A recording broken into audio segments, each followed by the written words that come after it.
Magandang araw po sa inyo mga tagapanood or magandang gabi. Ito po ay isang reaction video lamang mula kay tayo na at mag-subscribe sa kanya. Pa-subscribe na rin po sa channel ko. Tara na at nang masimulan na natin. Biden later responded to a media question that he hasn't changed his view that Xi is a dictator. Well, look, he is. I mean, he's a dictator in the sense that he is the guy who runs a country that is President Joe Biden, tinawag na diktador si Xi Jinping matapos ang 4 na oras na pag-uusap nito patungkol sa mga isyu na kinahaharap ng dalawang bansa. At ito na ang ikalawang pagkakataon na tinawag ni Joe Biden na diktador si Xi Jinping na nagsimula pa noong Hunyo sa Northern California, kung saan ay pinasinungalingan naman ito ng mga opisyal ng China at sinabing isa itong provokasyon laban sa kanila. Kaya naman inaasahang muling bubuelta ang China laban sa pahayag na ito ni Joe Biden. Ayon kay Joe Biden, si Xi Jinping ay isang taong nagpapatakbo ng isang komunistang bansa, kaya't maituturing ito na isang diktador. Sinabi rin ni Joe Biden na ang kanilang pagpupulong ay palaging tapat at prangka at inamin na hindi sila palaging sumasang-ayon sa isa't isa. Kaya't sinabi ni Joe Biden na ang China ay nagpapatuloy lamang sa pagkakaroon nito ng malamig na ugnayan sa US, na nagpapatunay naman sa isang tema na binitiwan noon ni Biden, na ang pandaigdigang entablado sa kasalukuyan ay isang labanan sa pagitan ng demokrasya at otokrasya, kung saan ang demokrasya ay naglalarawan ng kalayaan, habang ang otokrasya naman ay naglalarawan na mas mahigpit na pamahalaan na maaaring maituring din na diktadurang pamahalaan. Gayunpaman, ayon naman kay Xi Jinping, ang kanilang commitment sa US ay mananatiling stable, healthy at sustainable, at sinabi rin ni Xi na ang pagtalikod ng dalawang bansa sa isa't isa ay hindi makatotohanan, na nagpapahiwatig na hindi kailanman hahantong sa pag-aaway ang dalawang bansa. Bukod pa rito ay sinabi rin ni Xi Jinping na ang planetang Earth ay napakalaki para sa dalawang bansa upang magtagumpay. At kung ating uunawain ang pahayag na ito ni Xi Jinping, ay malinaw na nais nitong ma-realize ng US na maaari silang magkasundo ng China na pamahalaan ng mundo sa paghahati ng impluwensya ng mga ito, at obviously na ang nais ni Xi Jinping ay mamuno sa Asia at doon lamang nito susuportahan ng US para sa iba.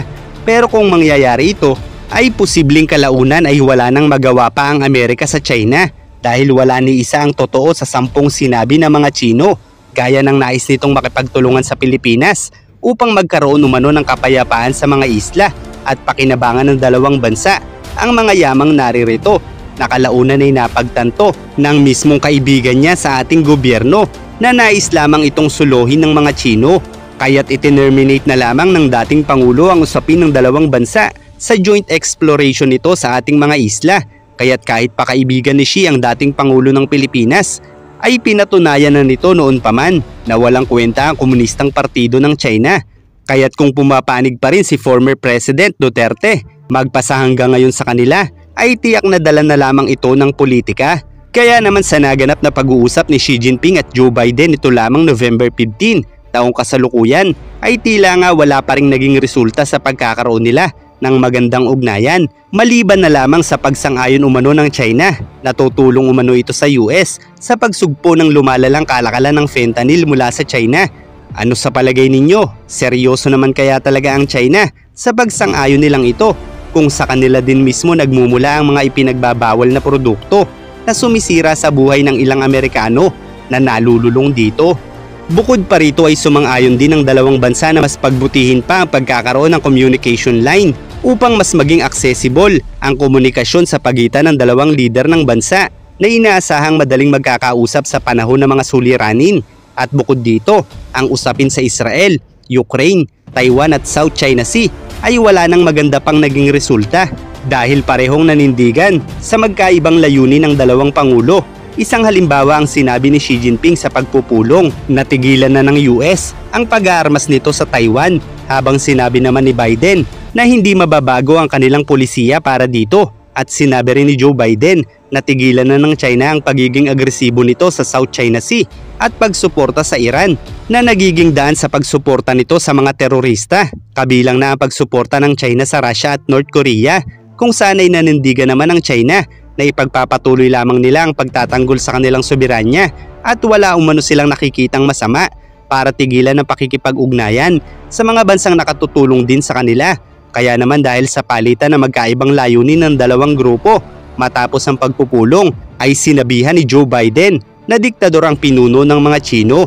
Gayunpaman ay mayroon pang mas malaking problema ngayon ang US sa China dahil kahit pa ipinagbabawal ni Joe Biden ang pag-i-import ng mga US chip-making equipment sa China, ay patuloy pa ring nakabibili ang China sa US ng mga pinakamahahalagang kagamitan sa paggawa ng mga advanced na microchips, kung saan ayon kay Biden ay hindi nito papayagan na makakuha ang China ng mga kagamitang panggawa ng microchips na bababa sa 14 nanometer, at ang naging dahilan ng China ang mga bagong kagamitan umano na nakuha nila mula sa US ay pamalit lamang sa mga piyesa ng mga luma nitong kagamitan sa China na may kakayahang gumawa ng 7 nanometer na microchips na nangangahulugan na habang mas lumiliit ang microchips ay mas maraming space at microchips pa ang mailalagay nila sa isang advanced na makina na magbibigay ng mas maraming features sa paggagamitan nito. Halimbawa sa isang cellphone, kung ang microchips na gamit nito ay 14 nanometer, ay tiyak mas kakaunti lamang ang kakayahan ng CPU na ito.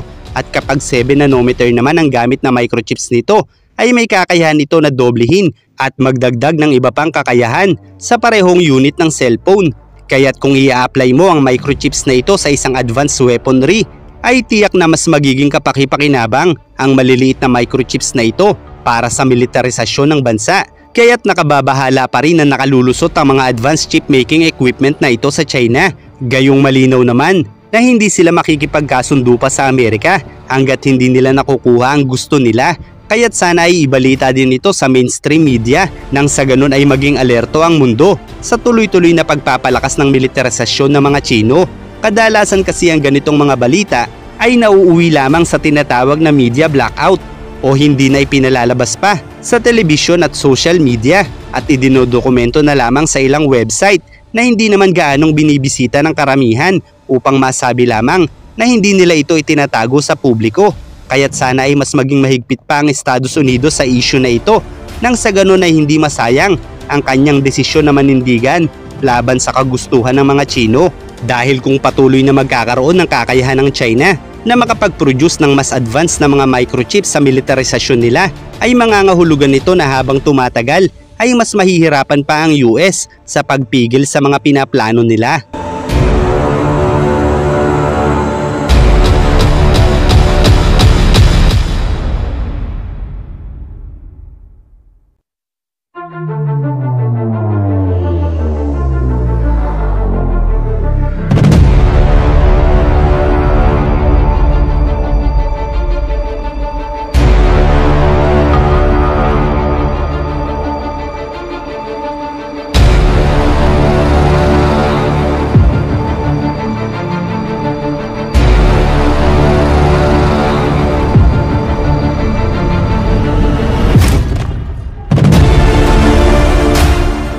Maraming salamat po.